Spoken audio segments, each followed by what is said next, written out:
قربانی کرنے کا صحیح طریقہ کیا ہے اور تکبیر کے صحیح الفاظ کیا ہیں جو قربانی کو ذبح کرتے وقت پڑھنے چاہیے؟ دیکھیں نبی صلی اللہ علیہ وسلم نے 2 اکتوبر مینڈا ذبح کی، آپ نے پہلے ان کو پہلو کے بل لٹایا،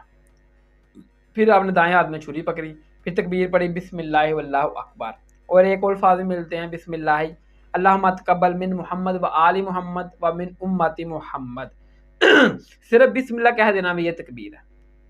ٹھیک ہے؟ تو یہ تکبیر پڑھ کر آپ نے قربانی کے جانور کو ذبح کرنا ہے اور چھری کو تیز کرنا ہے، تو نبی صلی اللہ علیہ وسلم نے فرمایا کہ آپ نے چھری کو تیز کرو اور ذبیحہ کو آرام پہنچاؤ، یعنی کہ جتنی جلدی وہ ذبح کرے گا اتنی جلدی جانور کو آرام پہنچے گا۔ جب آپ نے جانور ذبح کرنا ہے تو صرف شارہ کاٹنی ہے اور جو ساتھ میں 4 جو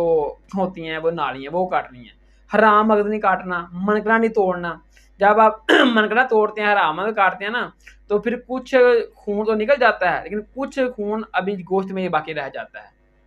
وہ پھر بیکٹیریا پوری طرح خارج نہیں ہوتے۔ لیکن جب آپ صرف شارہ کاٹتے ہیں، 4 آنتیں نالی کاٹتے ہیں، پھر پوری طرح خون جسم سے نکل جاتا ہے، گوشت سے نکل جاتا ہے، بیکٹیریا بالکل صاف ہو جاتے ہیں، گوشت بالکل فریش۔ لیکن جب منکنا توڑتے ہیں، رامت کاٹتے ہیں تو اس کی وجہ سے کچھ خون نکل جاتا ہے، کچھ خون اندر ہی رہ جاتا ہے، وہ پھر بیکٹیریا وغیرہ اندر ہی ہوتے ہیں۔